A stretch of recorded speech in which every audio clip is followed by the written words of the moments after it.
Everyone Saranai, welcome everyone to another Poya session. Warmest welcome to all of you. As you can see, our topic today is why it's difficult to renunciate the world. And today is Il Poya. And of course, there's always significant events on different Poya days. And so today we commemorate the Vivarana for Maitri or Mateya Buddha Bodhisattva to become the next future Buddha. And that occurred on Il Poya. And also it was the first time Gautama Buddha had sent out about 60 arahats to spread the Dhamma. That also happened on Il Poya after one of the rains retreats. And of course, another significant event is Venerable Sariputta, his passing away and parinibbana. So he was, as we know, one of the chief disciples of the Buddha, and he passed away. So he was foremost at wisdom. So today we have him on our mind as well as we go through this session. So what we'll cover today is we'll go through our usual tips and reminders. We'll have a bit of a discussion about why it is difficult to renunciate. Well, why we're looking at this. It does link with the other things that we've been meditating on and spending our time on during each of these Poya sessions. Then we'll introduce the Hāliddikāni Sutta. So many of you will know the Hāliddikāni Sutta and will have meditated on it, but take it fresh. This is looking at it from a different perspective, kind of going more into the sutta and drawing on some of the things that are quite helpful in practice, in daily life. And we'll look at Venerable Mahākaccāna's explanation, so his detailed explanation about it. And then we'll look at how do we actually meditate or even just contemplate the teachings in the Hāliddikāni Sutta. And after that, if we have time, we'll either meditate or we'll end with questions and answers. So our usual tips for the session, we keep an open mind. Of course, some of these Buddha's words and Venerable Mahākaccāna, we've heard these words before, but we keep an open mind just to see whether we can peel away more of the layers that we're trying to do in developing the Noble Eightfold Path. Be okay with not understanding everything. Remember that we are all seekers. We're all walking this path together. So we're inspiring each other by coming together on Poya to do so, to listen to the Buddha's words, to listen to Venerable Mahākaccāna today. And we apply ourselves to the meditation. So there might be moments where I might pause and get us to just lift the mind a little bit. And then when we're doing that, maybe it might be an opportunity to use our own examples, or even as we're going through some of the parts of this particular sutta, I'll give some examples, but there might be things that really resonate in your own mind. And those are the things that are your own examples from your daily life, your own situation. And it's quite good to contemplate from that perspective, use that opportunity. And of course, we have good wishes to everyone that has helped us to come here today, to all the people that are in our lives supporting us, and everyone else in the world. We have good wishes to everyone. So why is it difficult to renunciate the world? I think the question that normally comes up when we learn the Dhamma, when we practice the Dhamma, is always how do we balance our lives as householders? And part of this session is really looking at why we have so much difficulty, particularly as lay people. The container that we have is actually quite complex, and we have so many responsibilities and duties, and we're pulled in many different directions.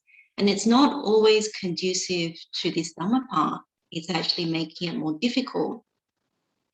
And essentially, what we're finding difficult in balancing is really giving up the world, seeing with wisdom why Buddha says to renunciate the world, and as lay people in practice, trying to figure out what is it that we're doing when we walk the Noble Eightfold Path. So even when it comes to understanding Dhamma, like developing our practice, we are so entangled with the world, particularly as lay people. And it can still apply to monastics, depending on how much they go back into knowing what's happening in the world. But for us, we're very much entangled in it. So it's largely about how much delight do we take in the world? How much are we interested in what is happening in the world? And then how much do we prioritize what is happening in each of our worlds, our jobs, our families, all the things in our community? And so in that way, knowingly or not knowingly, we're quite bound up, we're quite tied to this world, the world that we create for ourselves. And beyond that as well. And so as a result of that, we have a lot of concern. We have a lot of concern for what is happening in our immediate world, but we're also concerned about what is happening in other countries, other places.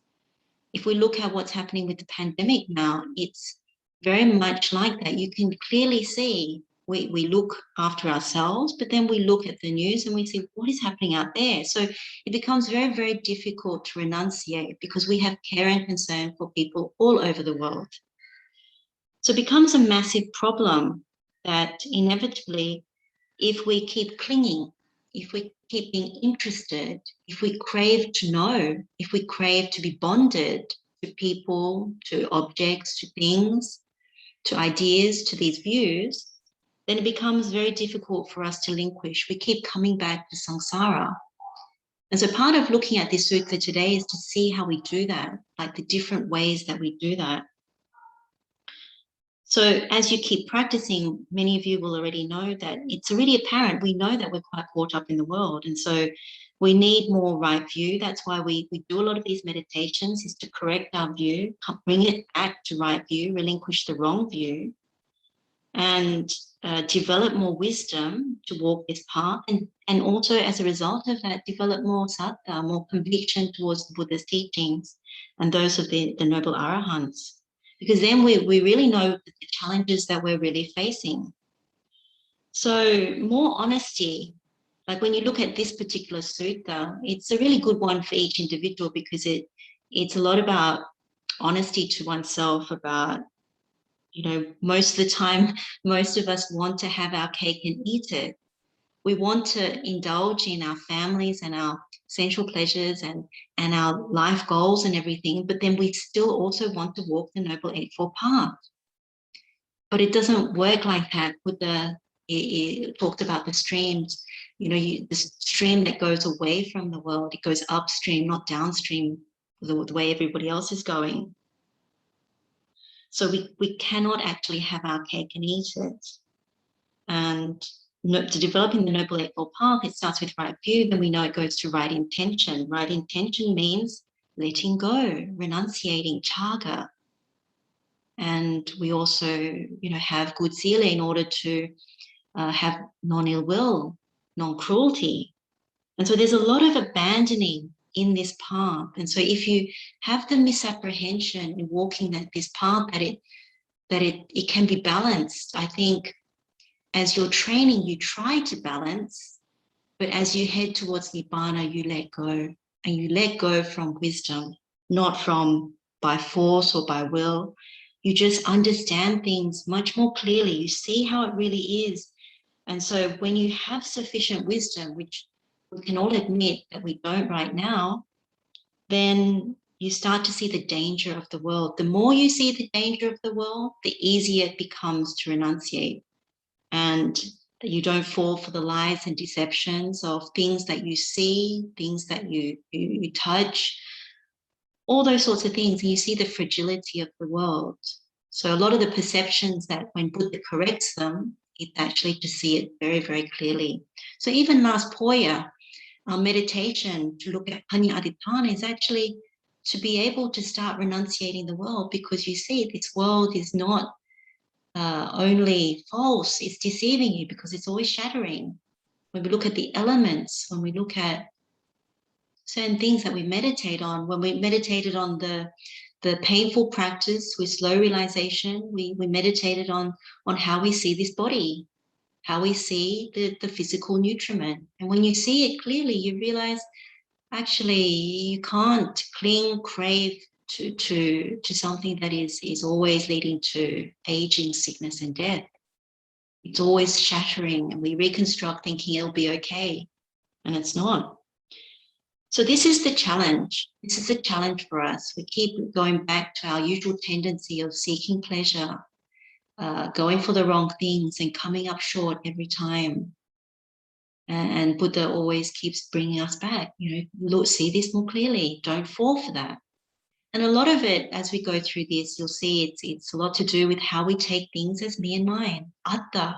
Atta thinks it can control everything, can make it last, and hold on to the happiness, the pleasure. But it's not true. And so what we do is we keep continuously falling. If we keep coming from Atta, if we die at the moment of strongly holding on to me and my making, we go straight to the hell realms. It's always lower realms when it comes to poor sila and also the wrong view. And so have that at the forefront of your mind as we go through this. So we'll begin by looking at the introduction. With the introduction, we'll go through different aspects, such as just an overview, a bit about Venerable Mahākaccāna. We'll also look at the architecture for this sutta, and then we'll launch straight into the verse and then into what Venerable Mahākaccāna has to say. So with this sutta, what this actually is about is there's this householder called Hāliddikāni. He's actually quite skilled. So he's a lay person that's very interested, and he asks many questions. So this is one of the questions that he asks Venerable Mahākaccāna. And he comes back and asks about different sayings of the Buddha as well. So in this time, Venerable Mahākaccāna is dwelling in this Rāragara, and this is in Avanti and on this mountain. And this was where he normally would dwell. So when you read the suttas, Venerable Mahākaccāna is not always with the Buddha. He's actually dwelling in Avanti. And as we know, Venerable Mahākaccāna, he's the foremost at explaining in detail the meaning of something that Buddha says in a brief statement. And a lot of the time, the monks would come and ask if he was around certain communities. The monks would come and ask directly after the Buddha would get up and leave. And also lay people such as Hāliddikāni would come and ask. And also individually they would come and ask. And so he was very venerated for this ability. And so when you read the suttas, you see the honor that he's been given. Even Sakka, the king of the Devas, had a lot of fondness and respect for Venerable Mahākaccāna. So he's very skilled, and for that reason, the Buddha nominated him for this quality. In his teachings, you find that he talks a lot about sense restraint. It was an area that he was very skilled at and very keen on. And so when you look at his explanations, even in this sutta, he brings it back to sense restraint a lot and the sense faculties and how we should guard them. So the lay householder Hāliddikāni, he comes to Venerable Mahākaccāna and asks him the question about this specific verse. And it comes from the questions of Māgandhya. And we find this sutta in the Sutta Nipata. So if you remember, in that particular teaching, Māgandhya's father offered the Buddha his daughter's hand in marriage. And at that time, the Buddha turned it down, explaining that he had overcome all the worldly pleasures, that he was no longer in household life. He'd given it all up and he could not be tempted. So he actually said something quite direct about Māgandhya, and Māgandhya took it in the wrong way because she was quite conceited about her looks. Apparently she was quite beautiful.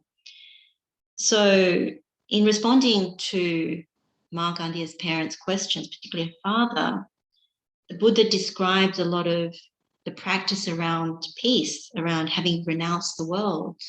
He had renunciated the world.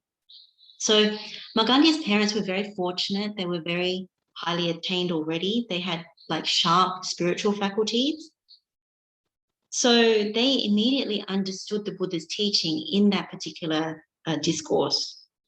And so they understood that it's important not to become attached to anything, no matter how nice it appears. Otherwise, you'd just be subject to pain, dukkha, ongoing misery over and over again. So they understood that. So at that time, they both attained anagami, non-return, path and fruit of the non-returner.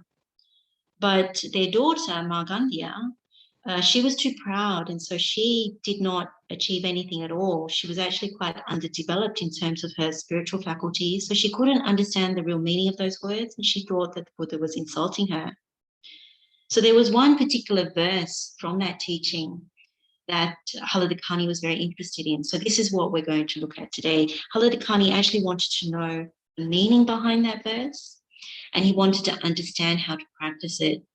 And so Venerable Mahākaccāna, his answer, because it's to a lay person, it's very appropriate for us. It's something that we are able to penetrate if we understand what he is saying. So when it comes to the importance of this sutta, it helps us to look at how we cannot take delight in the world. So one of the perceptions that Buddha always corrects is this Savaloka Anivarata Sanya, that instead of taking delight in the world, we don't take delight in it. So this particular sutta is very helpful for that. And when we contemplate this particular teaching, we also look at how we can apply it in practical ways, because when he goes into the more detailed explanation, Venerable Mahākaccāna actually almost like tells us this is what it sounds like, and this is what it sounds like if you give that up. So that will become clearer as we go along. Because what we do when we take delight in the world is we say, abhinandati, abhiwadati, ajasayatitati. No matter whether it's good or bad, whatever it is that we're interested in it. Even if we're interested with aversion, there is still abhinandati, abhiwadati, ajasayatitati. We still crave to know even. So for lay people, it is definitely more difficult because we don't have the relative safety of having ordained. So when you ordain, there are many rules in the Vinaya that guard you from getting too intimate with lay householders. There are moral agreements about how you live together. And it's almost like the fast track to consciously renouncing the world. Whereas in lay life, we don't have moral agreements. Like we have different religions that have morality, but not everyone agrees. And some people don't believe in having any moral virtue. It's not explicit. And so we don't have any rules that say you can't look at the television or you're not meant to indulge in music or things like that. Only if we nominate to take certain precepts is that true. So where we pasture is wide open. We can do whatever we like with our sense faculties. And so that's where the risk is, that we can take too much delight in the world without knowing that it's dangerous. So when we look at this, what really comes to the fore is that when you start to give up the world in its various guises, then what needs to be done is to see that we are leaning towards Nibbana when we renunciate the world. When we don't take so much interest in the world, when we don't value the world, then it culminates in the deathless. Ultimately, when we, like the Buddha, give up everything, then eventually that's what happens. So in this lifetime, what we're doing is we're prioritizing the practice of it, looking at where we go wrong, correcting it, trying to walk this path, trying to walk together on this path. So we also find that in this teaching, it ties in with many other things that we've looked at. So it will tie in with the 4 nutriments. It will tie in with the painful practice with slow realization that we've learned. It will tie in with Dadato Punyam Pavadati, so the profitable path, the Chunda Sutta that we meditated on last Poya. We'll find that it links with Pamada Vihari Sutta, dwelling negligently or dwelling vigilantly. So these are the things we will touch on when we go through today. In terms of the Sutta architecture, it's very, very straightforward. The first bit begins with the question asked by Hāliddikāni. Then there are 3 parts. So the first part, Venerable Mahākaccāna explains in a condensed statement. So he talks about consciousness finding its home in form, feeling, perception, and volitional formations. And pretty much that's all he says after explaining that. So that's the first part. It's a condensed statement. You could say that it's actually a condensed statement or a short explanation that is appropriate to someone with very sharp faculties. That's all that person would need, would be Ugatitanyu type person. So someone who can understand quite quickly because of their sharp faculties. So that's all they need. The next 2 parts are more like Nidesa, like Venerable Mahākaccāna gives more of an exposition, a longer explanation. And there's two distinct parts. He goes into a little bit more about the six sense spheres and the sense restraint. So that's part 2 to explain this particular verse. And the third part is really about going into specific parts of Buddha's verse, 4 distinct terms that Buddha uses in order to look at it. And so someone who has sort of like mild spiritual faculties, they may be able to grasp it. And so this is like Vipanchatanyu. Or if you need more guidance, like Neo, then maybe it could be this part 3. Not sure. It's like someone with less, like more blunt faculties. The longer explanation helps. And so maybe this is why Venerable Mahākaccāna explains in this particular way. And he uses this particular system throughout most of his teachings. So what is this verse? The verse is, Okang Pahaya Anikittasari, having left home to roam without an abode. Game Akupang Munisattvani, in the village the sage is intimate with none. Kamehi Rito Apurikarano, rid of sensual pleasures without expectations, without future expectations. Atanga Videya Janena Kairati, they would not engage people in dispute. So as always with these gathas, these verses, they're very good to memorize, a bit like what we were saying about even last Poya about Dādata Punyam Pravagati. Knowing the gatha is very helpful, whether it's in Pali or English or both, because you can meditate on these. So we're going to go part by part, looking at this verse and understanding the meaning behind this particular verse. So we'll go through each of the 3 parts. So the first part, as we were looking at the Sutta Architecture, the first part is this condensed statement. So let's read this out. The form element, householder, is the home of consciousness. One whose consciousness is shackled by lust for the form element is called one who roams about in the home. The feeling element is the home of consciousness. One whose consciousness is shackled by lust for the feeling element is called one who roams about in a home. The perception element is the home of consciousness. One whose consciousness is shackled by lust for the perception element is called one who roams about in a home. And then lastly, the volitional formations element is the home of consciousness. One whose consciousness is shackled by the lust for the volitional formations element is called one who roams about in a home. It is in such a way that one roams about in a home. So Venerable Mahākaccāna here is basically talking about when vijnana, consciousness, establishes itself on form, rupa, feeling, vedana, perception, sanya, and volitional formations, sankhara. So where do we know this from? Essentially, we know this from the fact that when consciousness establishes, it actually activates dependent origination. The paticca samuppada activates. And so we know this from the 4 nutriments. It blocks the doorways to nibbana. We go the wrong ways instead. If you remember this table for the satarahara, the 4 nutriments, when we crave for these 4 nutriments, whether it's physical nutriment, contact as nutriment, mental volition as nutriment, or consciousness as nutriment, then what happens is this is how we sustain our present existence. This is how we feed, nourish ourselves. And it also is the means for us coming back into the world.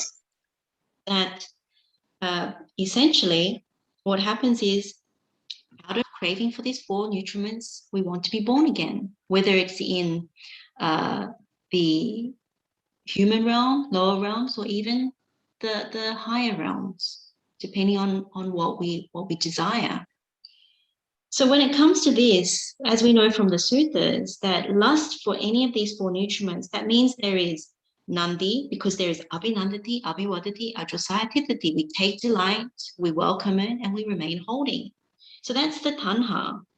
So when vijnana becomes established down here in any of these 4 things, rupa, vedana, sanya, sankhara, then we descend into name and form. And so when there's the descent into name and form, we have all these volitional formations, all the sankharas. And so that's how we produce another existence. We actually desire it. And so that's what this is really about, that this first explanation, this condensed statement, is really about this, what we have studied before. So it can be very, very straightforward if we understand the 4 nutriments. And so the idea is to apply virya, energy, not to allow consciousness to swing and steady on any of these places. If we do so, and it establishes, then we have dependent origination, because as we know, tanha leads to wanting to exist. Hold on a second, just bear with me a second. Okay, so if consciousness comes to exist, then we activate dependent origination. As we know, if there is craving, then we want to come to exist, bhava. If there is bhava, then what happens is there is birth. If there is birth, then there is old age, sickness, and death, and the whole mess of suffering again. So we continuously, if you look at what this goes down to, we go the wrong way. We have desire really for samsara, and then going the wrong way through hate, fear, and delusion. So what is driving all of this, if we really see this in terms of this condensed statement, what he's really saying to us is, if we desire and we activate, or we keep having these wrong perceptions, these corruptions, that we see subha, we see sukha, we see atta, and we see nitya, then that will keep us coming back. And so that is what is something that Venerable Mahākaccāna is pointing to. So we block access to the wholesome part of it, which is the profitable directions. We know those to be metta, karuna, mudita, and upekkha. So it's not easy for a layperson to be fully homeless. You know, when you look at this, it's not easy when you think about all our different priorities and everything. So we humble ourselves to know that as lay practitioners, we have many challenges in household life. And so we make effort towards this path. I think that's where this all comes down to. So we won't spend too long on this one. We'll move on. So the second part of Venerable Mahākaccāna's explanation is all about these 3 different terms. He talks about roaming about homeless, and we'll read out what the sutta says, so anokasari. We'll also look at what it means to roam about in abode, niketasari, and then to roam about without an abode, aniketasari. So the first one, so this is part 2, so 2.1, roaming about homeless, anokasari, and how, householder, does one roam about homeless? The desire, lust, delight, and craving, the engagement and clinging, the mental standpoints, adherences, and underlying tendencies regarding the form element, the feeling element, the perception element, the volitional formations element, and consciousness element, these have all been abandoned by the Tathagata, cut off at the root, made like a palm stump, obliterated, so that they are no more subject to future arising. Therefore, the Tathagata is called one who roams about homeless. It is in such a way that one roams about homeless. So when we look at this, we look at desire, chanda, lust, raga, delight, nandi, craving, tanha, what we just went through in the satarahara, the 4 nutriments. This is what we are actually holding on to. This is what binds us. And then when you look at the engagement and clinging, all the upadhanas, so karma upadana, the clinging to sensual pleasures, silabbata upadana, clinging to observances and virtue, clinging to views, and then clinging to this sense of self. That's really what is driving all of this. And so then we look at mental standpoints. Like in this world, we stand on worldly standpoints. So these are like our skills, our children, our power, you know, those sorts of things. Those are what are driving us. And then when it comes to the adherences, the glue, then it's our jobs, how our kids are performing, how well they'll do, you know, how much assets we have.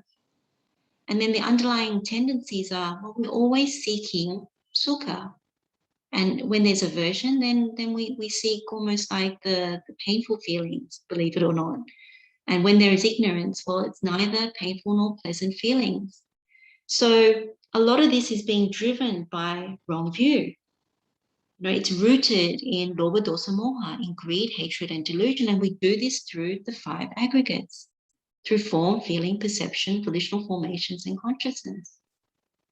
So when it comes to difficulty in renunciating the world, it's very difficult for us to give up our skill. It's very difficult for us to give up our children. It's very difficult for us to give up our families. All these things where we're deeply bonded. And same with our respect and power in the world, and the glue that holds that together with our assets and accomplishments and achievements, and our tendency to keep distracting and finding sukha out in the world. It's a very external thing that we do. We created this body because we wanted to enjoy things through our sense faculties. And so when you look at giving it up, it's very difficult. But the Tathagata, he's abandoned everything. So when it comes to having the correct perceptions, he has all the correct perceptions, and therefore he doesn't construct. Because he doesn't construct, he has given it all up and he's cut it off so that it cannot reconstruct again. So when it's made like a palm stump, obliterated for no more future arising, it's because it's all gone, it's fully renunciated. And so that's someone that roams about homeless. So when we look at what we need to do, when we cultivate certain meditations, it's for that reason that we're attempting to actually cultivate what the Buddha cultivates, cultivate the mind states that the noble ones, they all have cultivated in order to help us to correct that. So in terms of how we practice, there's a very good meditation for this that we are laying the foundation from. So we're not going to go through the more deep meditation in this particular session, but we'll come back to it in another session. This one is really laying the foundation. So you start to think about both the practical aspects as well as some of these terms and ideas of pulling it all together, even from other meditations. So then when it comes to roaming about in an abode, Nikettasari, Venerable Mahākaccāna says, and how, householder, does one roam about in an abode, Nikettasari? By diffusion and confinement in the abode, consisting in the signs of form, the sign of sounds, the sign of odors, the sign of taste, the sign of tactile objects, the sign of mental phenomena, one is called one who roams about in abode. So the word for sign is nimitta. So we're always looking for these nimittas in the world. We're always looking for signs that we find agreeable, pleasing, or even that we're interested in. When it comes to what Venerable Mahākaccāna says is diffusion, diffusion is really this word visara. So this is you spread, expand, extend. So once you see something or hear something, you go towards it and you're trying to find out more about it till you can describe every single thing about it. And when it comes to confinement, it's almost like you've honed in on something. So the Pali word is vinibandha. So you're confined, you're bonded, you're tied, you're caught up in it.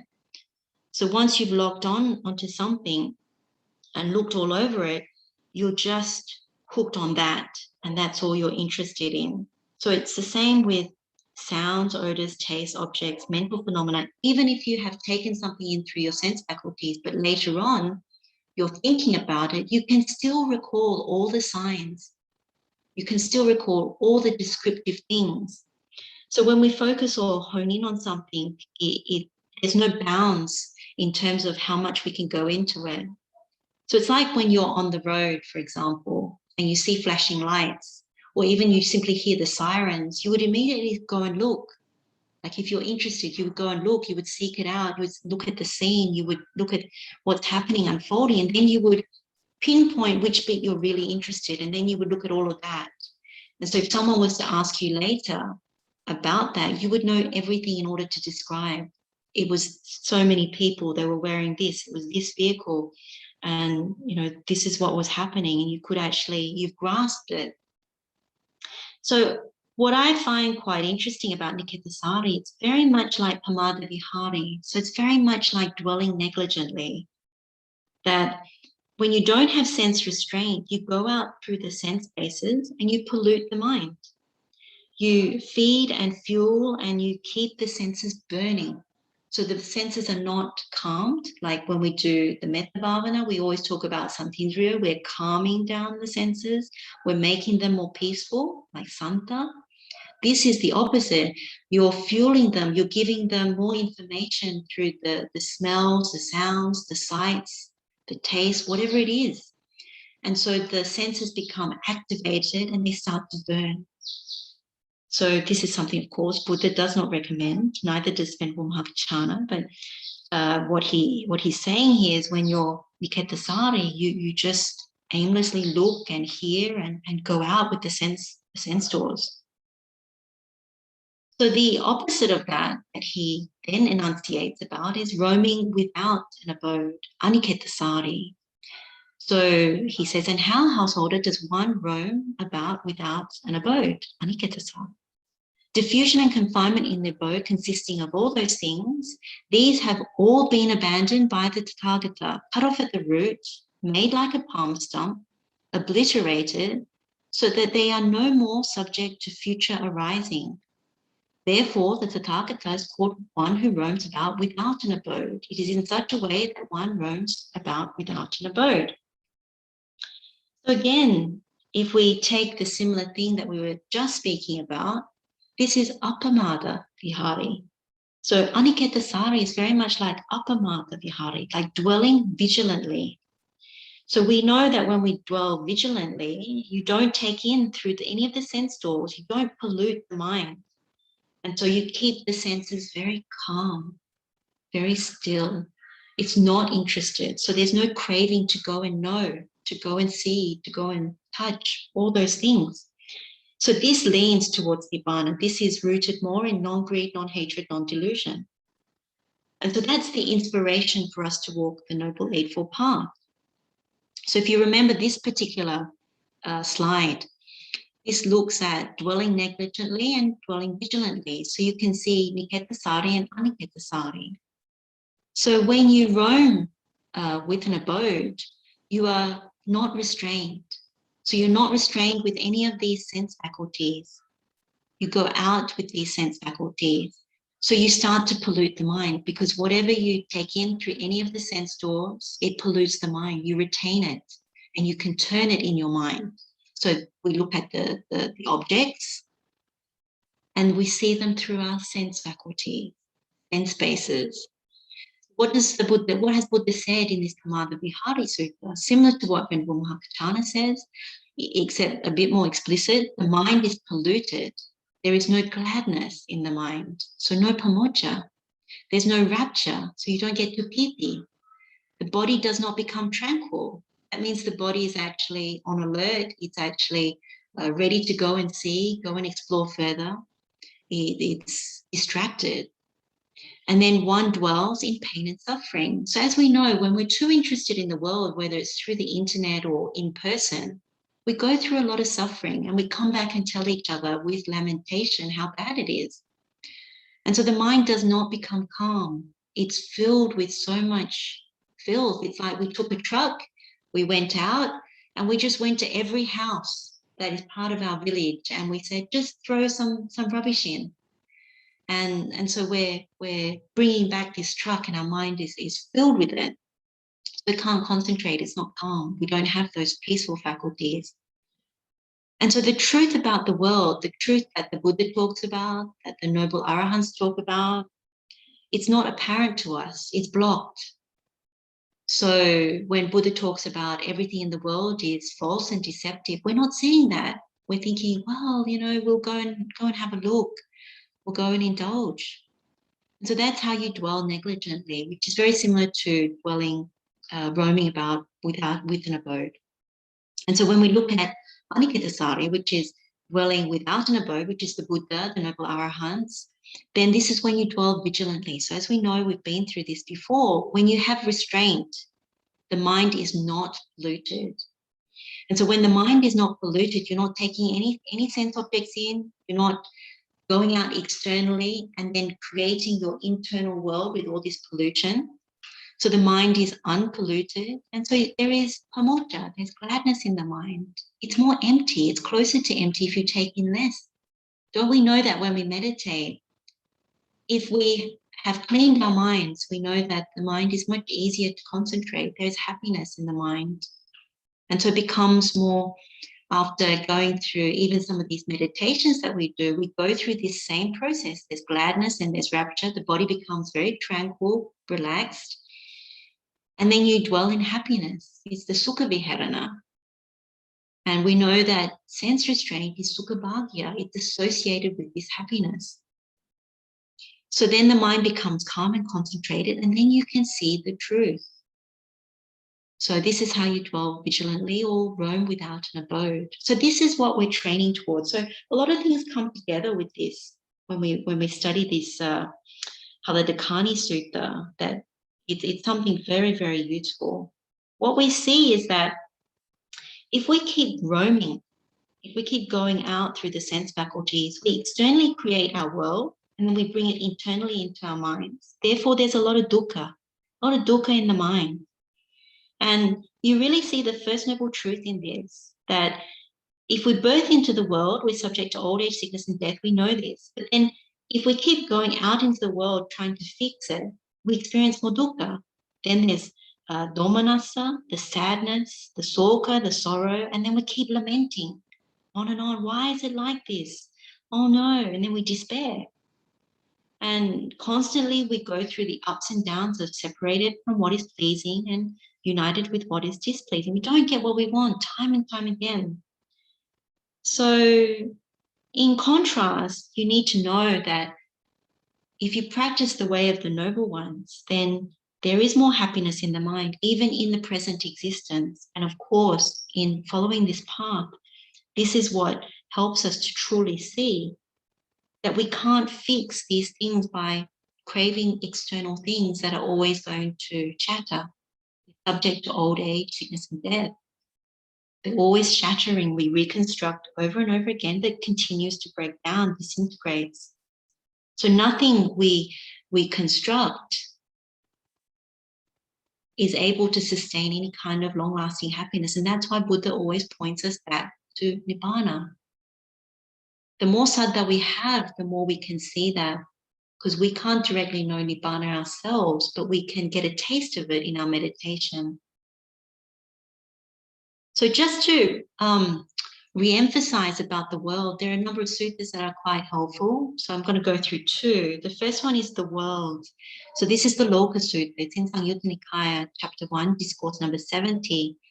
It's like a riddle, and this is in the Deva, the chapter on Devas. And the riddle is, in what has the world arisen?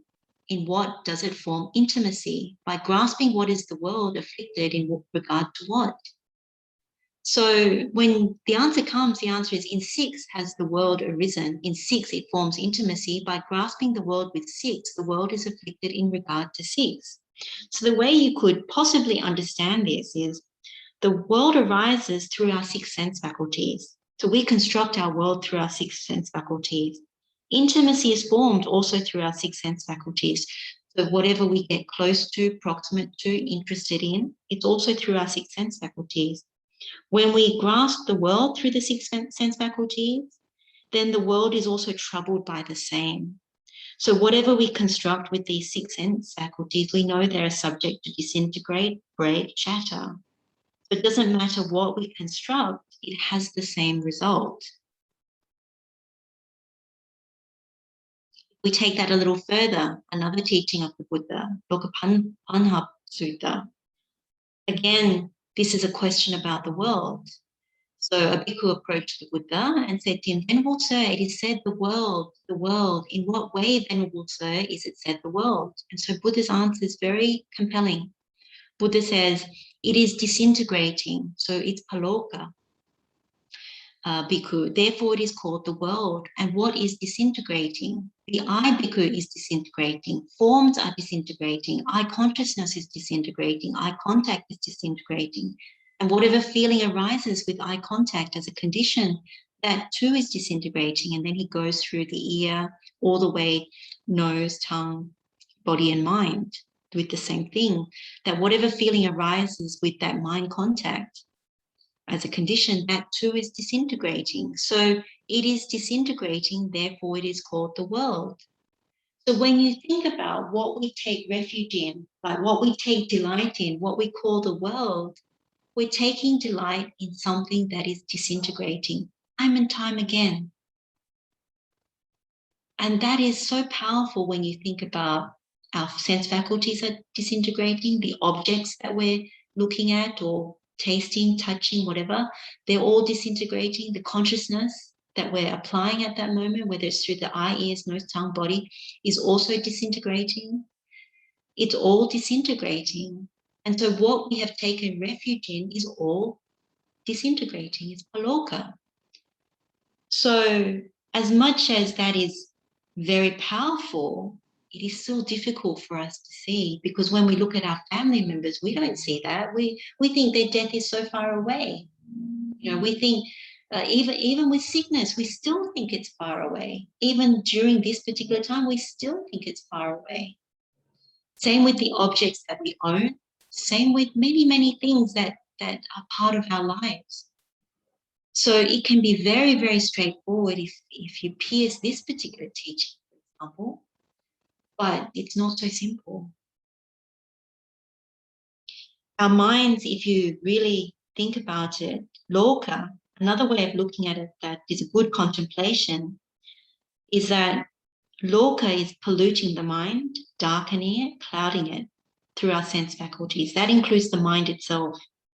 What Buddha teaches is more about aloka, brightening.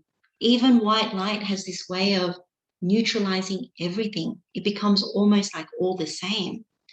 So he keeps instructing about peaceful sense faculties because he's encouraging aloka, the clean mind, the bright mind, the empty mind, the calm mind. It's only when you get to the higher concentrations do you abandon any of the hindrances, the sicknesses in the mind, the defilements. When you have access to the higher concentrations, you can develop those with the perception of light. So aloka can also be taken in that way. So it makes sense. If the mind is already polluted, we go more to pollute again in the world. If the mind is clean, you notice when you come out of a very good meditation, you don't feel like going back out into what you were usually doing before. If you have a very good meditation, you don't come out and seek intimacy with people. You don't come out and want to go directly into the internet or turn on the television. You're actually quite peaceful. The mind doesn't need anything, doesn't need any stimulation. But if the mind is tired, if the mind is dirty, if the mind is caught up, it will naturally go, oh, I'll turn on the TV, I'll go and look in the fridge, I'll go and annoy some people, something like that. There's a difference. When the mind is bright, it's not sick with greed, hatred, and delusion. But when it is sick, it goes back out and looks for more. So it's important to see that. So this is like the second part of how Venerable Mahākaccāna explains, and we've added a bit more to it to help us to extend that. So part 3 of Venerable Mahākaccāna's explanation is about the 3 verses in the Buddha's verse. So far, we only really went through the first line of that verse, Okampahaya Anikettasari, that you roam about with an abode, in our case, and in the Buddha's case, or the Muni's case, you roam about without an abode and you've left home. In our case, we have a home and we're still roaming about looking for more abodes, where to look, where we're interested, where to get caught. So this third part is really about the rest of that verse, that we really don't want to be intimate in the village, that we want to be rid of sensual pleasures, we don't want to entertain expectations of the future, and we don't want to engage in dispute. So Venerable Mahākaccāna, we're going to go through each of these. He actually asks us to really think about this external world that we keep going towards, not internal. Buddha's teaching, if you remember, all these teachings are always to calm the internal, to go inwards. Our tendency, having created this body, which is a sense pleasure seeking device, is really always to go out. So that's one thing you can think of. Don't go out, go inwards. And don't keep using this body as a sense pleasure device. And, start to enjoy solitude without speaking, without always trying to find people to complicate, make the life complex, and really look at purifying the mind. So there's a big difference. So when you look at this next part, as with all of the teachings, you can look at it simply from day-to-day experience. So we can look at even these terms from day-to-day experience, but we can also always look at it from the bigger picture, that if we want to stay bound to samsara, then we are intimate in the village. So this top line, we are happy to be with the sense pleasures, which includes the people in our lives are actually karma, sense pleasures. We're prepared to entertain the future, make plans, and we're engaging people in dispute to defend or to just hold on to strong views. And so that means we're bound to future arising. But the Buddha's way, developing the Noble Eightfold Path, walking the same footsteps as the Noble Arahants, is not to take delight in the world by not being intimate, ridding ourselves of sensual pleasures through wisdom, being without expectations and not engaging in dispute, like letting go of these strong views about whatever it is. So this is what we're going to explore now. So let's look at each component. So intimate in the village, game santava jato hoti. So, and how householder is one intimate in the village? Here, householder, someone lives in association with lay people. He rejoices with them and sorrows with them. He is happy when they are happy and sad when they are sad. And he involves himself in their affairs and duties. It is in such a way that one is intimate in the village. And how householder is one intimate with none in the village? Here, householder, a bhikkhu, does not live in association with lay people. He does not rejoice with them or sorrow with them. He is not happy when they are happy and sad when they are sad. And he does not involve himself in their affairs and duties. It is in such a way that one is intimate with none in the village. So the best way to understand this is always to bring examples from our daily life. So we know at the bigger picture level, if we're intimate in the village, then the craving is there. The abhinandati, abhivatati, ajasayatiti is always there. So if we were to die in the moment that we're intimate in the village, happy, sad with the village, clinging to knowing about our villages, however, whatever is in our world, then we will want to create another body to do that. It can be as simple as wanting to come back and enjoy a meal together, coming back to know what happened to each other. But in everyday life, there are also challenges. So Venerable Mahākaccāna is asking us to disentangle ourselves gradually by seeing how these entanglements, if we keep bonding in a more strong way and not seeing the sense of unbinding ourselves, then it's going to be a lot of dukkha for us. So he's encouraging us to look at this. So for us as lay people, we live in association with other lay people. That is a fact. We have families, we have groups, we have colleagues, we have teams, we have clubs, we have professional associations, we have old school friends, groups and associations like that, and much, much more. We have lots of groups of different friends. What drives our lives as lay householders is very much intimacy with groups. So for most of us, if not all of us, that's how we define our lives. I belong to this family. I belong to this group of friends. I belong to this professional association. So intimacy, this Pali word is santava. And Buddha and Venerable Mahākaccāna, they often associate it with familiarity, proximity, so like closeness, even seeking attention, giving time, prioritizing, that can be part of intimacy. So the very important thing when you contemplate this part of the sutta is really to acknowledge how difficult it is to renunciate this intimacy. That in this present life, because we don't have much time, because we have so many responsibilities and duties, that is also the reason why we can't take solitude, that we are bound to our responsibilities and duties. We're bound to even the experience with our groups. So if you think about when we celebrate, we come together to eat, we come together to celebrate. When things are difficult, we also call each other up and tell, oh, it's so bad, what do we do? How do we tackle this? And it's all bound up with intimacy. And when it comes to the end of our lives, we have to know that we have to give these up anyway. So do we make it more difficult in this lifetime by making those bonds stronger, by seeking a lot of acceptance through these bonds even, so that we suffer more in this life, and by the end of it, we can't even let go? So we have to ask ourselves that question. This is still karma, you know, family, groups, it's still sensual pleasures. So I think the most honest thing is to admit that it's not easy, but the counterpart to that is to look at how dangerous it is if we don't see this clearly. Buddha's always warning us about this. So it's not in the way that is we throw our family and our friends and our groups away, no, but it's how do we practice and hold it in the right way. So we'll look at that as well. So mostly I think we are too interested in other people's business. So when we're on phone calls, we're always asking about things. When you start to practice, you become less interested, because you know, the more you pollute the mind, and the more you care, the more you're concerned, but not necessarily in the right way. It doesn't mean you don't help people, but at the appropriate time. You don't need to know A to Z of anybody's business, even our family members.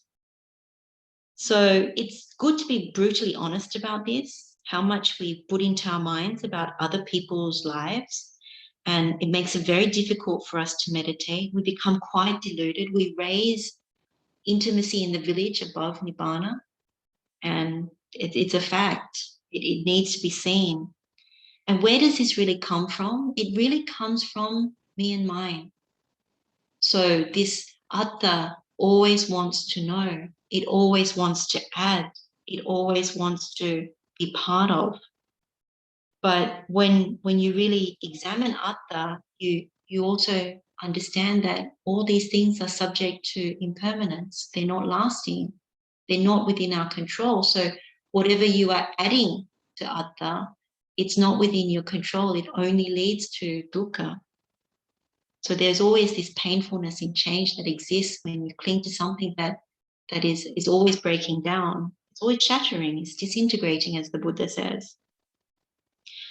What happens when you start practicing is that you start to reduce your footprint in terms of knowing a lot about people around you. So you still attend to your children, your partner, your parents, work and everything, but you start to reduce, almost like shrink the amount of pollution in the mind, and shrink in the sense of how much bondage you want to keep cultivating with people. So you're still bonded because you're family, you have friendships, but you reduce almost like the really strong bonds, but it comes in the back door. So once you start practicing, you realize it comes in different ways. So you may not pollute with a lot of people, but you pollute with other things in the world. So you become more interested in what's happening in different countries. You start being interested in politics. You start being interested in all sorts of things. So maybe you were interested before, but sometimes it moves the focus from the immediacy of it to all these other things. And so that's also where it comes and bites you, that suddenly you're always going through portals of group chats and social media, the internet, forums, you're commenting. And so you look at your habit tendencies and look at, am I creating villages in other places? How often do I check the group chats?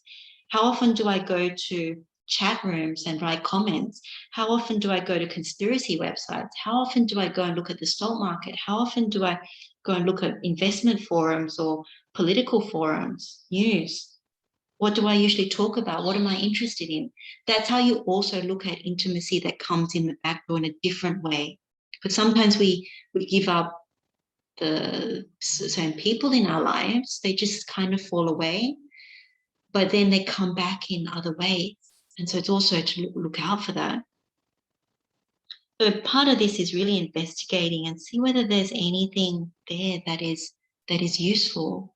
So you can start to reduce the intimacy in the village. The village is really whatever you construct as your village, whether it's your family, your friends, it could be websites, it could be views, strong views. And so you gravitate towards groups with those views, or you gravitate towards groups that you oppose their views. Same thing. So you just keep creating this kind of intimacy. Buddha and the Noble Arahants, they don't cling to any of those things at all. No intimacy. Yet they have kindness and politeness to each other. When you think about cultivating metta, if you have intimacy in the village, it's a little bit like hankering for families and groups. In metta, we say we don't hanker for families and groups. We say kulesu ananukido. We say that because we don't want to have any boundaries or preferences around people. We want to be able to spread unlimited metta to everyone, all living beings in the world. But if you have intimacy, that's where it breeds preferences. It breeds, I like this, I don't like that. So you become stingy. You have macharya towards this group versus that group. So that's why you also see intimacy in the village blocks the doorway to metta, metta-mana, unlimited metta. So we can understand this further by even going to the Chandupama Sutta. Some of you may know this sutta. And this is really, Buddha was using Venerable Mahākaccāna as the role model here because he was very good when approaching families.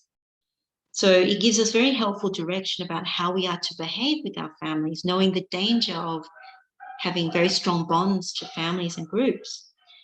So Buddha says, bhikkhus, you should approach families like the moon, drawing back body and mind, always acting like newcomers, courteous towards families or groups, just as a man looking down an old well, a precipice, or a steep riverbank would draw back the body and mind. So too, bhikkhus, should you approach families or groups. So Venerable Mahākaccāna, he had that. He was very good when visiting, and so he was always held out by the Buddha, be like, Venerable Mahākaccāna in that respect. So when we look at drawing back the body and mind, what is Buddha suggesting here? Well, he's really suggesting not to be physically close. So the hugging and the kissing and the going arm in arm, it's not recommended. Not if you want to reduce the bondage. Same with mentally attached, that if you mentally always think about certain people, that's not very helpful. It will only lead to suffering. So what he's recommending is staying more detached, holding yourself slightly aloof. So there isn't any suggestion of being so warm-hearted, I suppose, in a physical and mental sense. But that doesn't mean there's no kindness. So as we'll see, he talks about being kind and polite. So the next thing that he says is always acting like newcomers. So Navaka is like a perpetual, or Nitya Navaka is like perpetual newcomer. So Navaka is this newcomer. It suggests keep every interaction fresh. When you think about your families, think of it fresh. Don't let down your guard. Don't be too familiar. So this is again about intimacy. If we really look at traditionally our relationships, we let our guard down the most with the people that we are the most close to. So it's normally our family and our best friends. We're not so intimate in terms of even the physical closeness with our work colleagues, by example, or professional associations. But when you think about families and friends, even particular favorite colleagues, the recommendation here is to keep it fresh. You go into a meeting, you go into a celebration, you keep it fresh. You don't remember all the details about a person. You keep it fresh. So that's a very interesting one, because when you actually try it, it's not so easy. It's always you remember the habit tendencies and things about your loved ones. But it's a very interesting practice to actually develop, because then you actually listen more, and you listen more attentively without taking for granted what someone is about to say. And if they do the same thing, it also makes for quite healthy relationships. Then the third one is courteous towards families or groups. So just because you draw back, as we were saying, it doesn't mean you're rude, doesn't mean you're impolite. Instead, I think when it says courteousness, we know this as a metta quality, that through body, speech, and mind, we are apagabo. There's politeness in our bodily actions.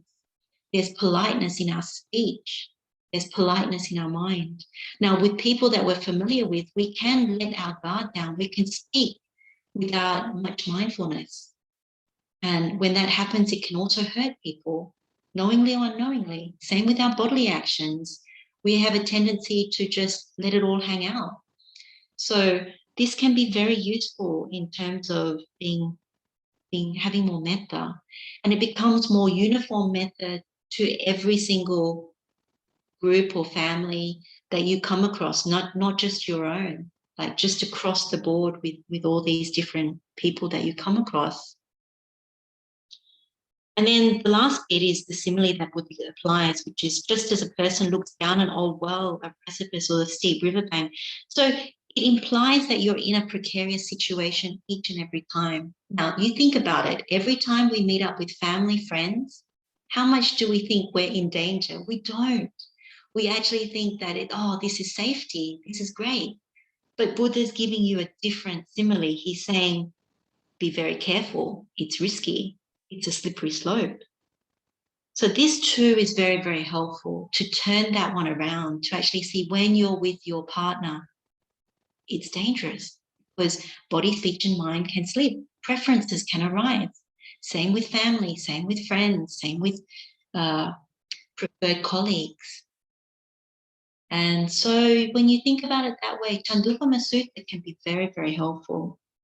So the picture you get is one of risk with intimacy. And the risk is because you can misapprehend. There's a lot of mind-making, mamankara. And what Buddha always says is that that's a very strong atta, very strong perception of me and mine. If you die at the moment of strongly holding to me and mine, you can go straight to the hells. So it's actually very important. That's why Buddha emphasizes this, why Venerable Mahākaccāna is explaining in this way about intimacy with the village. Another sutta that complements this is the one straight after the Chandukama Sutta. If you're interested, it's the Kulupaka Sutta. And it's very similar. Also, Venerable Mahākaccāna is the role model. But the key thing is not to approach families with the expectation of gifts or respect. And so again, certain times we experience a lot of dukkha when we don't think we get a lot of respect from, certain family members and certain groups. And so we suffer a lot. And so it's good to actually adopt some of these things that Venerable Mahākaccāna and also the Buddha is saying, to actually not be so intimate and not have expectations because of that intimacy. So a good thing to look at now is what Buddha means by a sage, because that's what is referred to in this verse, that a muni does not indulge in intimacy with anyone. And so when we look at a sage, a muni, then there are a number of suttas in the Sutta Pitaka about this, but the Monaya Sutta really talks about a sage in body, a sage in speech, a sage in mind, and without taint. So this is the benchmark. That's what they call a sage. You're accomplished in sagacity. You've given up everything. So this is the Buddha. The ultimate muni is I think what is called. And then you have arahant munis, and you also have pacheka munis as well. So you have the arahants who are munis, you have the private Buddhas, the pacheka Buddhas who are munis. But then I think there's also reference in the Mahanidesa and Chulanidesa to three other kinds, which is the Agara Muni, which is lay people who have saddha towards the Buddha and are practicing. We have the Anagara Muni, which is, I guess, monks and nuns, those who have ordained. And then you have the Seka Muni, who are the ones that have realized path and fruit. So the different noble disciples like that, lay and monastic, who are practicing, and they've realized different stages of the path. But essentially what's important here is that a muni does not indulge in bodily unwholesomeness. So when you're a sage in body, you abstain from killing and taking what is not given and sexual activity. In terms of vachi, in terms of the verbal, you abstain from false speech, divisive speech, harsh speech, and idle chatter, the frivolous speech. And then when it comes to the mind, the mental sagacity, this is destruction of all the taints you've realized with direct knowledge. And in this life, the taint is liberation of mind. So Ceto Vimukti and Panya Vimukti, liberation by wisdom. You enter into it and you dwell in it. So that's what a muni, actually one who is completed, has. What's interesting for us to know about the true muni is that the true muni does not, it has the cessation of all sankharas. So kaya sankhara, vachi sankhara, and mano sankhara. So it is like sankhara nirodha, really. And that's the thing for us to remember as our benchmark. When we're out in the world, we're always constructing. We're constructing through form, feeling, perception, and volitional formations as well. All the stories we tell, it adds to our construction. So when we meditate, even if you at this moment were to close your eyes and you would just say, I'm not taking anything outside of Nibbana, so I'm not going to take anything in the world. I'm not going to have kaya sankharas. So there's the cessation of kaya sankhara, the cessation of verbal, the vachi sankhara, and I'm not going to have anything in the mind. So mano sankharas, you just quieten them all down. There's no me and mine in any of the perceptions. There's no me and mine in any of the volitional formations, the sankharas. Everything is still, calm. Even in those few moments, you trust in the Buddha, then you're like a muni. That's what it's like. Even when we go to the higher concentrations, it's closer to it. So in many ways, it's quite good, because when the mind is like that, there is no abhinandati, abhivadati, atrasayati. It's the opposite. You nabhinandati, nabhivadati, natrasayati, the sanyas, the sankharas. So just for a few moments, it's simply like that. That's closer to a muni. So we can move on to the next bit, which is this not rid of sensual pleasures. So we all have an understanding about this, but let's go through it anyway. And how householder is one not rid of sensual pleasures? So this is kamehi arito hoti. That means we are not devoid of lust, desire, affection, thirst, passion, and craving in regard to sensual pleasures. It is in such a way that one is not rid of sensual pleasures. And then Venerable Mahākaccāna goes on, and how householder is one rid of sensual pleasures? So that means you are devoid, you're free of lust, desire, affection, thirst, passion, and craving in regard to sensual pleasures. It is in such a way that one is rid of sensual pleasures. So as we said before, we created this human body in order to seek pleasure. This is a pleasure-seeking device. We have the faculties to seek pleasure, the eye, the ears, the nose, the tongue. That's why every time we say in the Metta Bhavana, we say we don't want to construct another body and come back into a mother's womb, and then construct another body. It's because we actually see when we calm the sense faculties, we are not desiring in the future to do this again. That's the key thing. So when you look at, you really admit, I have created this body knowingly or unknowingly through craving for sensual pleasures. That is what I'm trying to do. I came back to experience through the ear, eyes, nose, tongue, body, and mind, sensual pleasures. This is all the people, all the things, all the things that we are currently imbued with. So we want that sense experience. So if we admit that, that's very helpful towards our practice, that we don't want to become caught in this net again, to birth more sense faculties and to birth a body. Very hard to come to human birth. therefore most likely in lower births. So when it comes to sensual pleasures, it's always a bit like seeing things like an amusement park. We look around and immediately through our perception, we want to go something towards what we find agreeable. And so whether it's seeing it, hearing it, smelling it, tasting it, touching it, what have you, we start to measure. When we're in an amusement park, we go, I like that ride, I like that food, I like this, what are they doing? And so you start to measure and go, I like that, I want it like that. And so there's a greed that is actually imbuing that. So with these perceptions, the sensual thoughts arise. It connects with old memories of enjoyable times. Your mind gets established there. You keep seeking that mental contact. You want that good feeling. You have the desire for it. Then the craving arises. So abhinandati, abhivadati, ajosayatitati. And then you start to burn. So with sensual pleasures, you always burn. And then you yearn some more and you keep seeking. You keep seeking. Once it slides, you keep seeking again. And when you get it, you feel like you gain something and you have more lust for it, and then on and on. So we suffer the most when sensual pleasures decline, when they disintegrate. They also decline because natural disasters, when they're taken from us by theft, even when relatives take them from us, or when they don't last, when they crumble.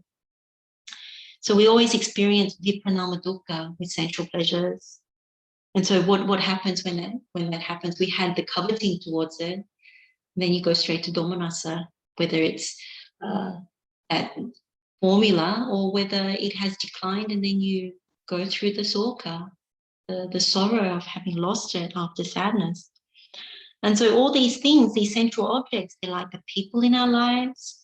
They're all our possessions, our material possessions, the food, the animals, all the agreeable sounds, the smells, the taste, all of it. You know, our investments, our gold, our money, even our towns, you know, literally our birth town even. So we need to know that when it comes to sensual pleasure, when we do these meditations, we need to know the bliss of leading towards Nibbana. This helps us to see something. When we're in the cow dung, we always think, oh, this is good, you know, all these sensual pleasures.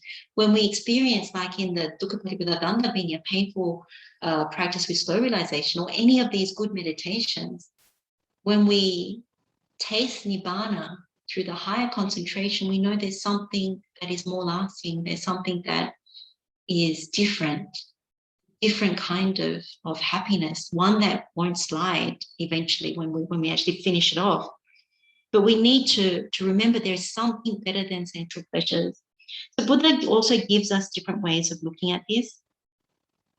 Buddha has similes like chain of bones. If we contemplate sensual pleasures like chain of bones, we don't get much gratification from a chain of bones. A grass torch, there's always a hot burning trail that's left, you know, with the grass torch. Charcoal pit, we get scorched in a charcoal pit.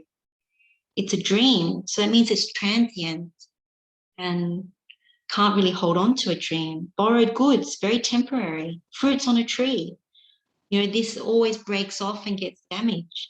Butcher's knife and chopping block, you know, we get cut up.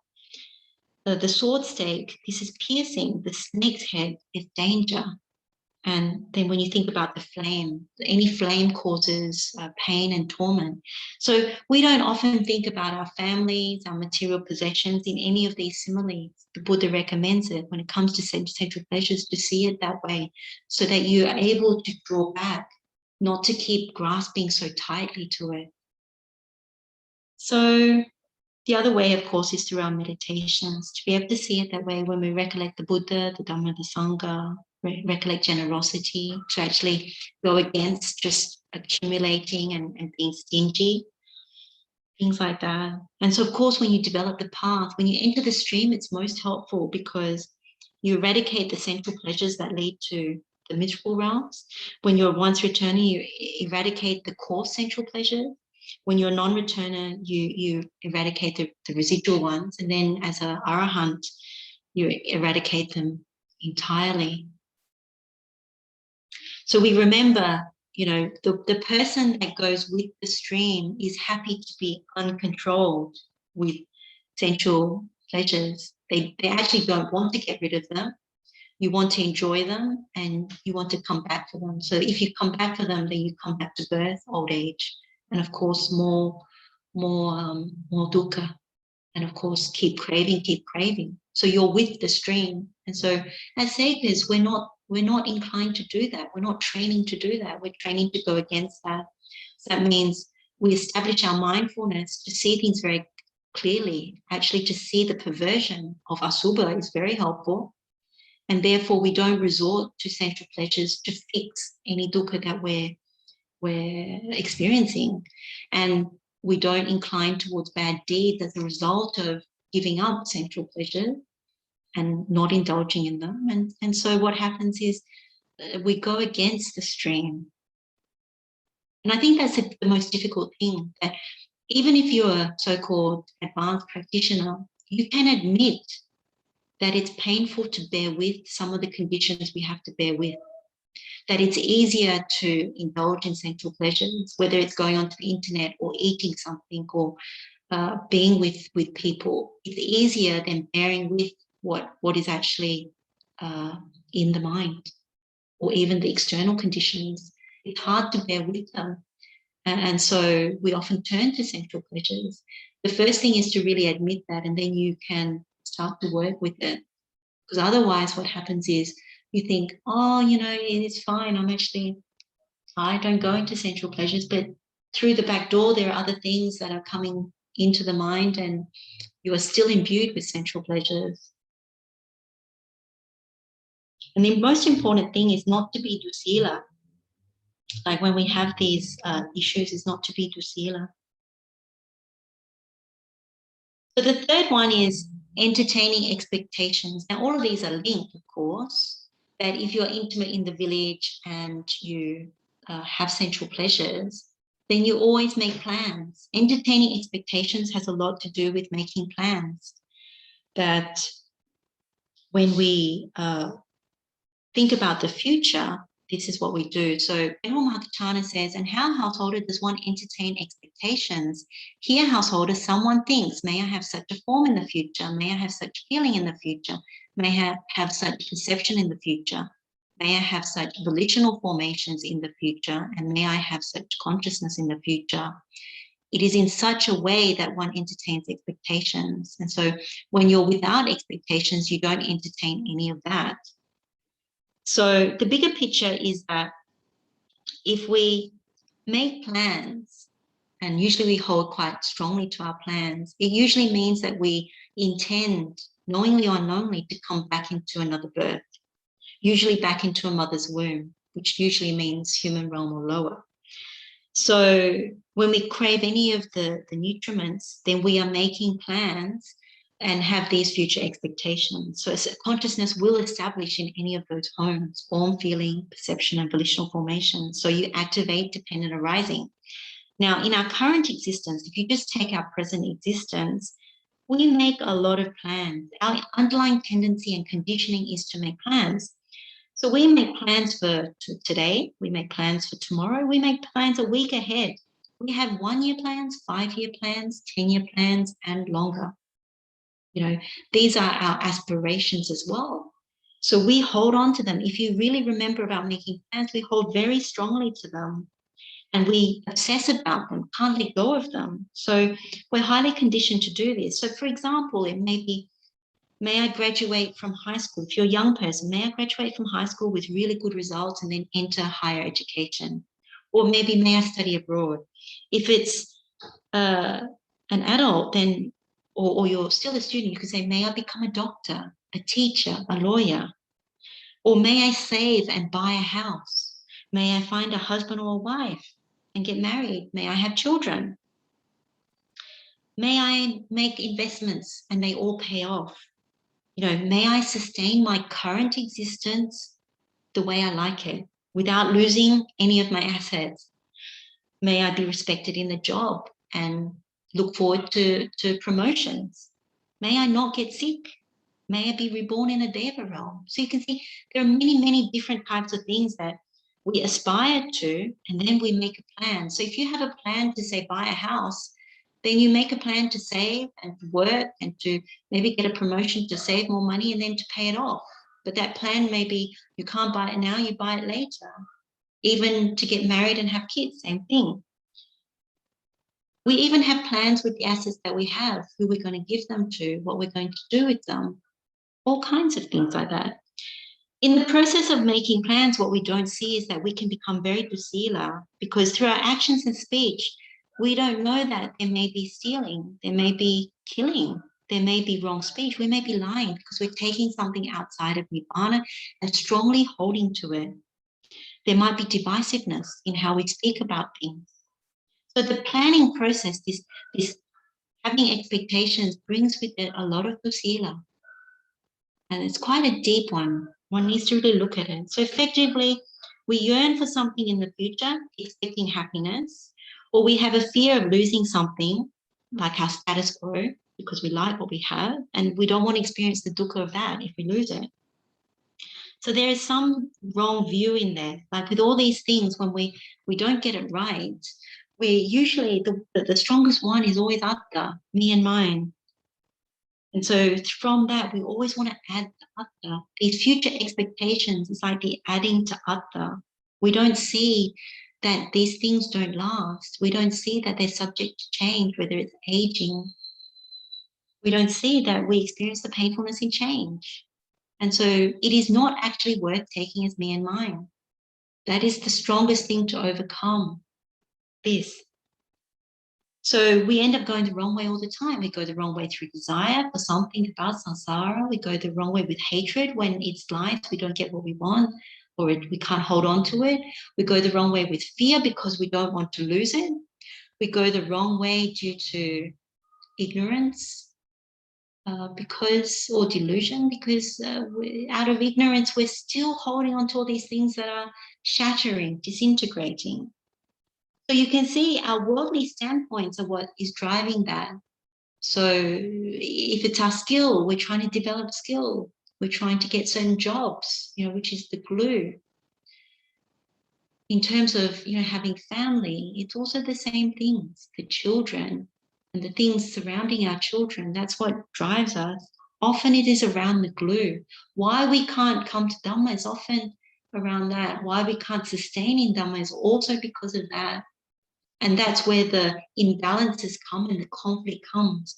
They're meant to conflict because they're going in different directions. One is bound in samsara and bound back to samsara. The other one is letting go of samsara, not coming back into this world anymore, like the Tathagata, the noble ones. So there's some very, very important Dhamma in this one.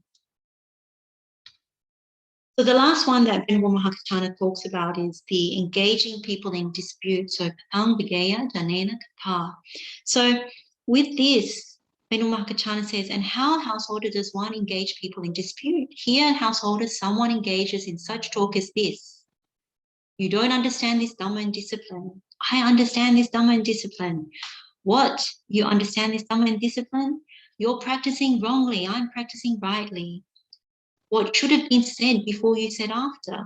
What should have been said after you said before? I'm consistent, you're inconsistent.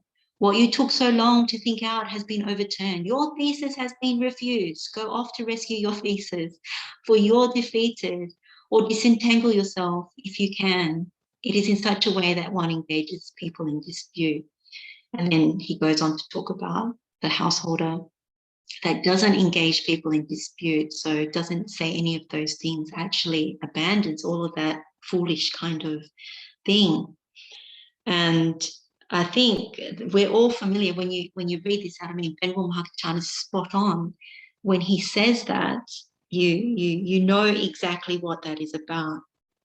That we have such strong views. There's so much palasa in the mind that we cling so much to me and mine out of our views. We have so much conceit when it comes to not letting any of these views go.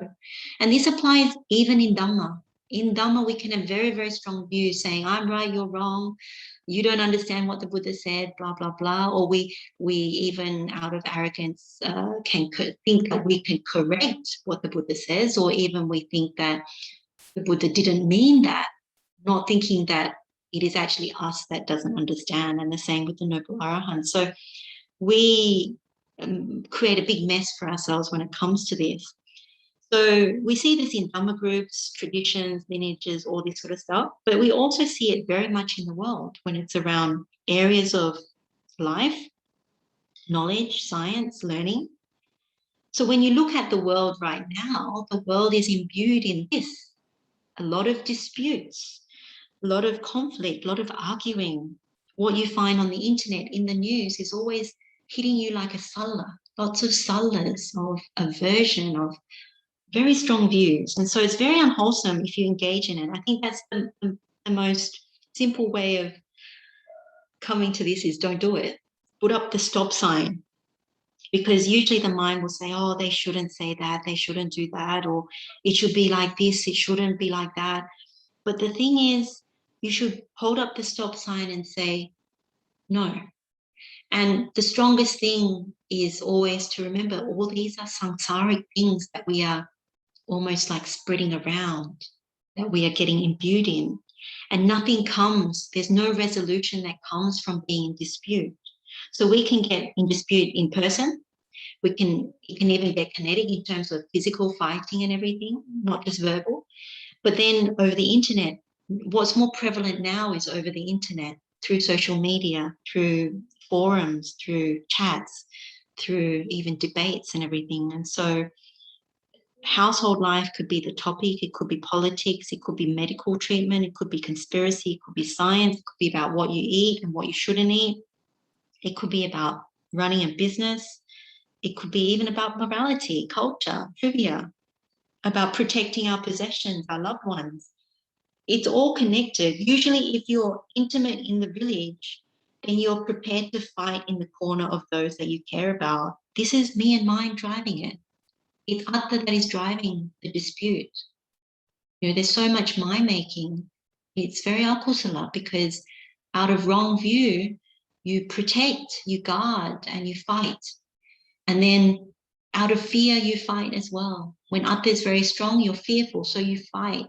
You fight in your mind, even if you don't fight verbally or in person. So that's why people have very troubled minds, even if they don't go out and physically fight, even if they don't never say anything to anyone. But if your mind is always fighting in the mind, then you have this. And so you are caught in this issue. And so having strong views and opinions about something that is not associated with Nibbana is very problematic. It blocks the path. There is no metta, there is no karuna, there is no mudita, there is no upekkha. In fact, in any of these things that Venerable Mahākaccāna is expounding, you block all those doorways.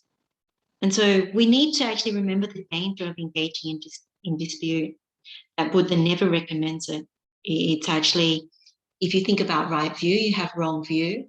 And then with the wrong view, you have wrong intention. That means you don't renunciate your view, and you have ill will, and you have harm or cruelty. So you don't nikamma, you don't abhyapada, and you don't abhihinsa. You have the opposite.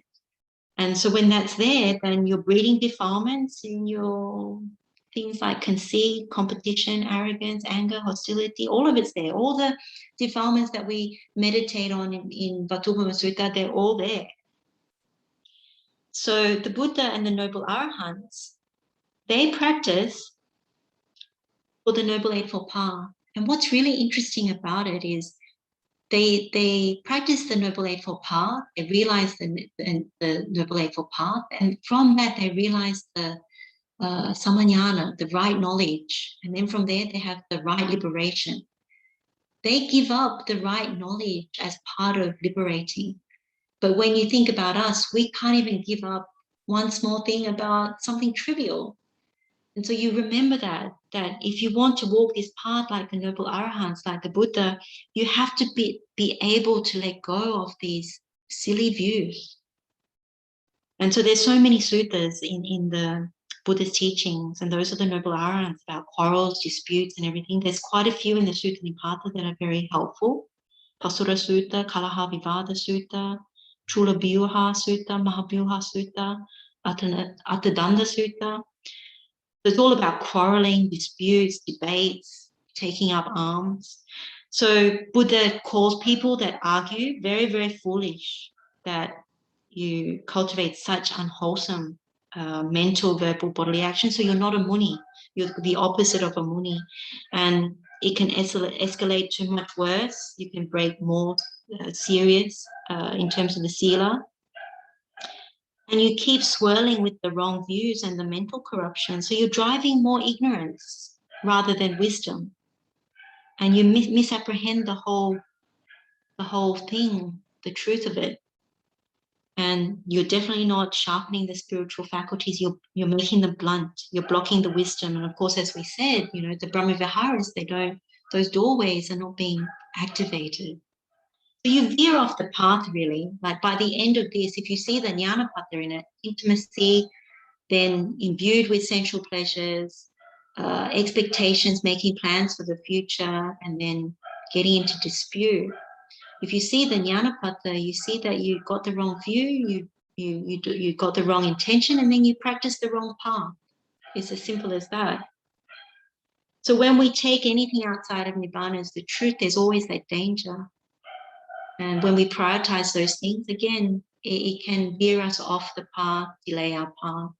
So it's very important to contemplate in this way and realize the importance of what, in this case, Venerable Mahākaccāna is saying, but overall what the Buddha is teaching us.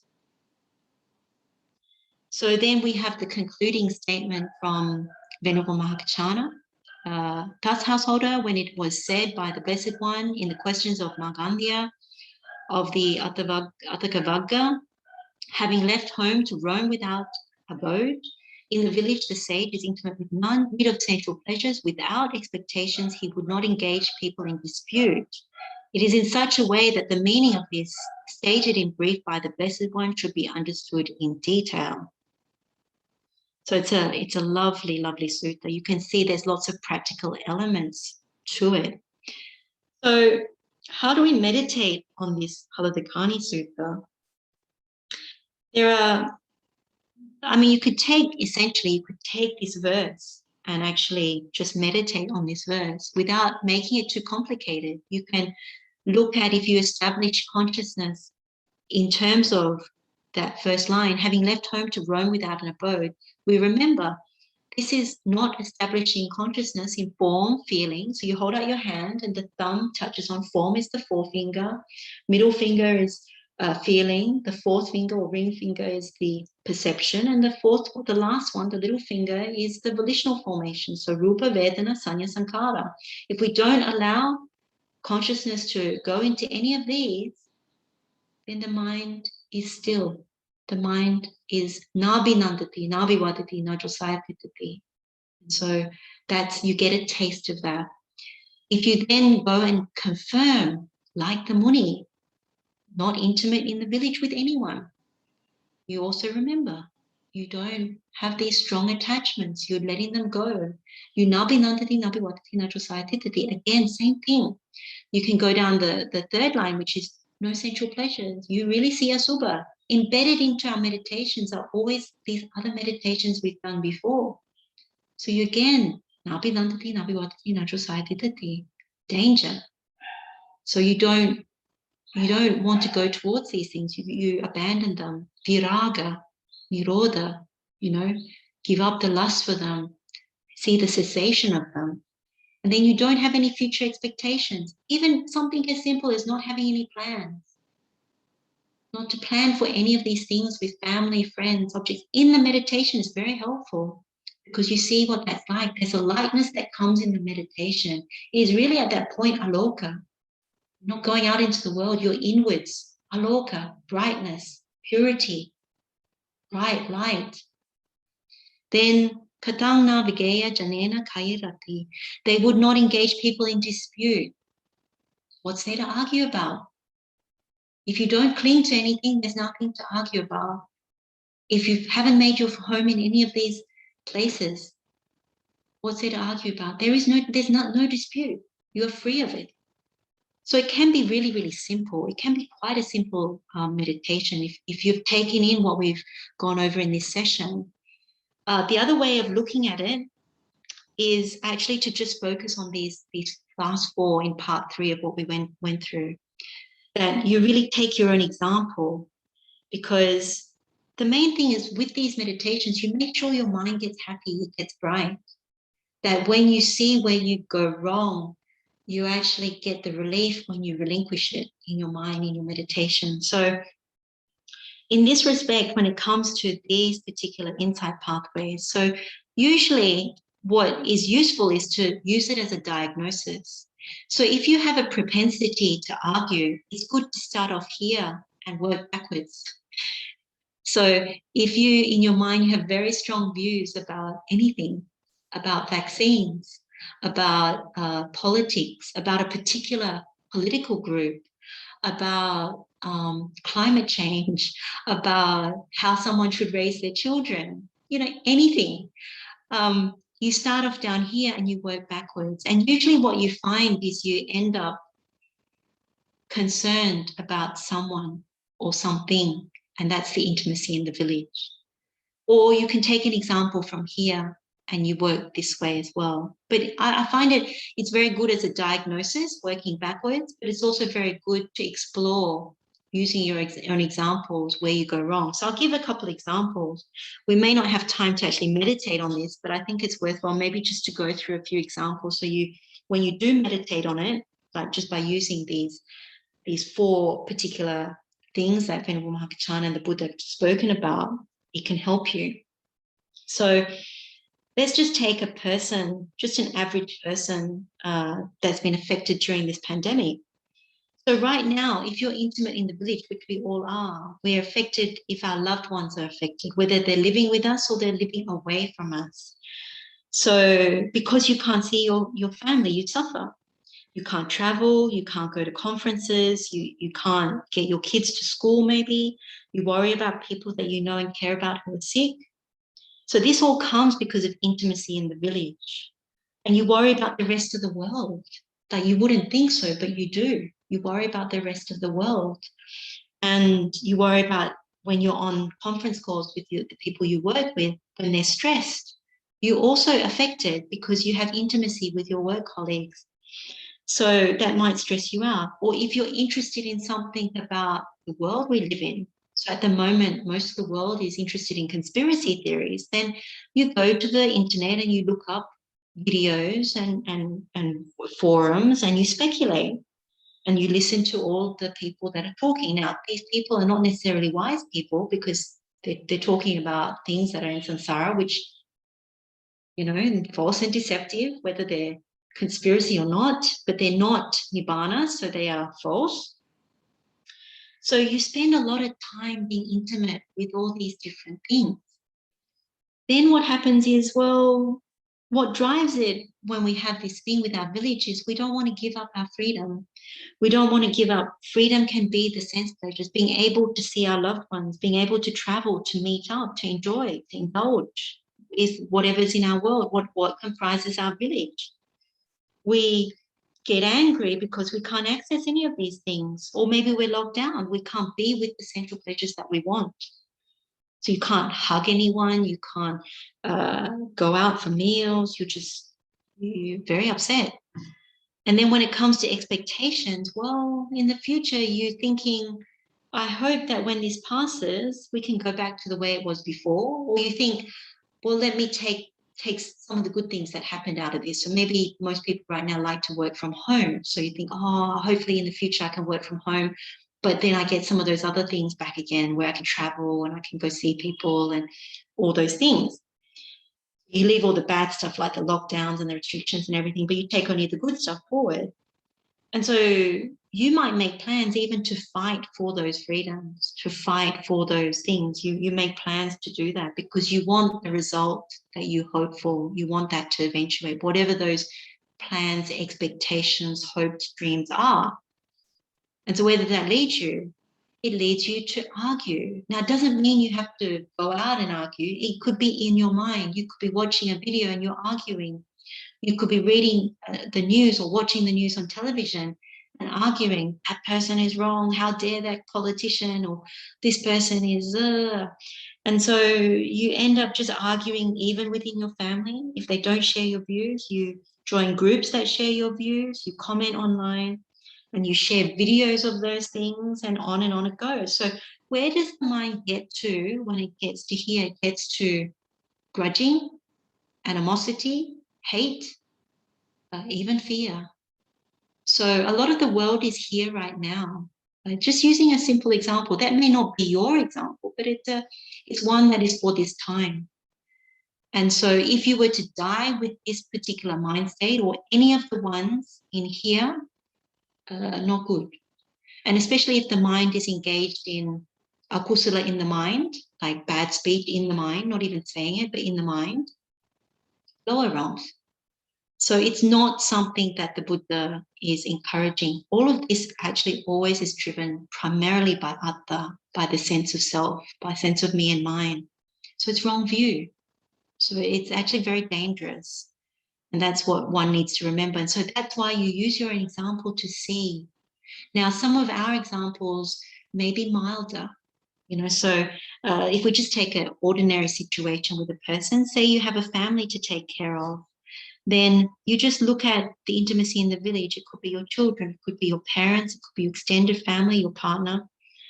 So when it comes to sensual pleasures, the job and the skills that we have, it's always so that we can give more to our family.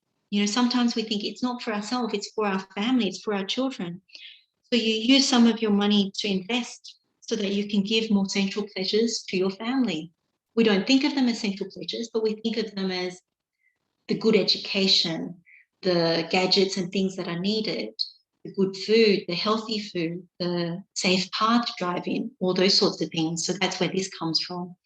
But then you also plan out, am I going to have enough money for when my kids need to go to university, if they need to go abroad? Or I want to give my partner a treat, or this is really good because I want to save the planet, so I want to get solar heating or something like that, solar panels, all kinds of things come out of it. And because we handle money, it gets quite complex in how we actually deal with sensual pleasures and plan. And so when you come to entertaining expectations, what we think is, oh, will these investments pay off in the future so that I can do everything that I mapped out for my family?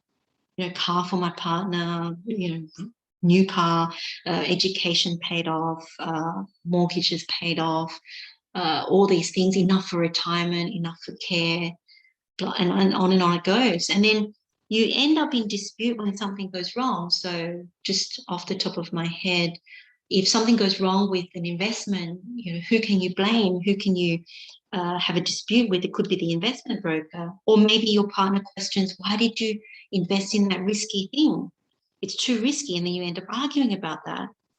Even though the intention is good, it's just how you end up in these places without knowing what you're actually doing.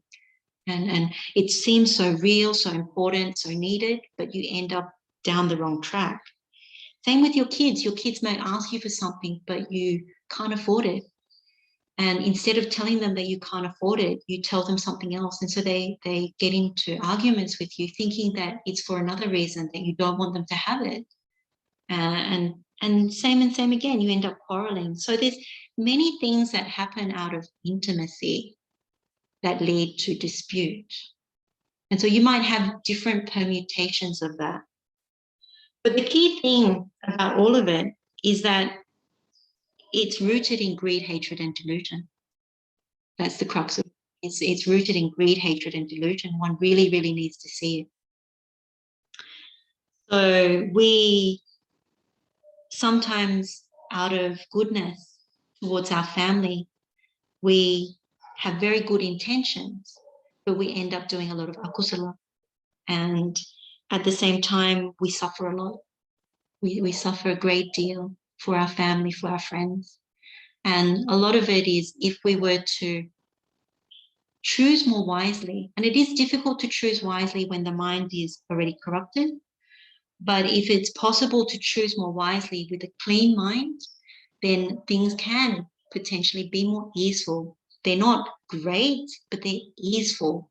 So for the rest of this life, you make them more easeful until you can fully relinquish, fully renunciate the world.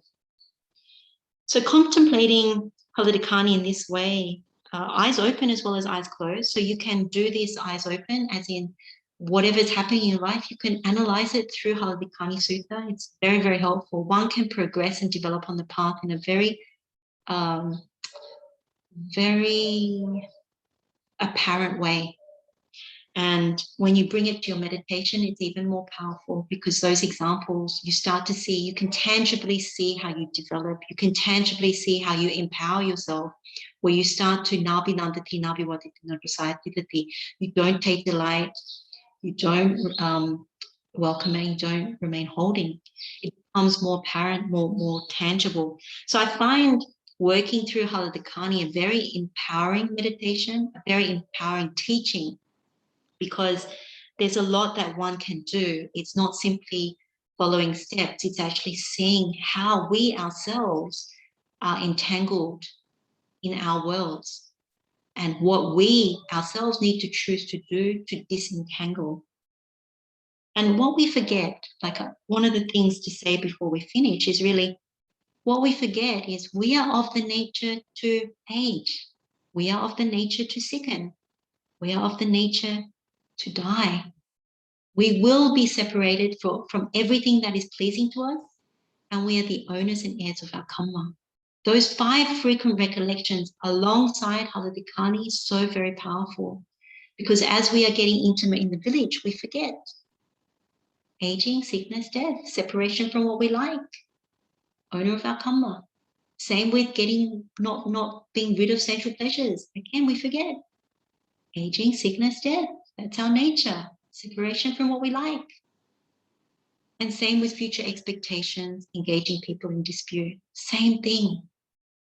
So very important. So let's finish with some words from the Buddha. So this is from the Dhammapada. It says, having abandoned the dark state, the wise one cultivates the light, gone from home to homelessness or solitude, so difficult to enjoy, owning nothing, having abandoned sensual pleasures, having cleansed himself from mental defilements, there let the wise one wish for delight. Those who have minds well developed in the means of awakening, who, having removed toxins, delight in renouncing attachments, they are radiant and completely emancipated in this world.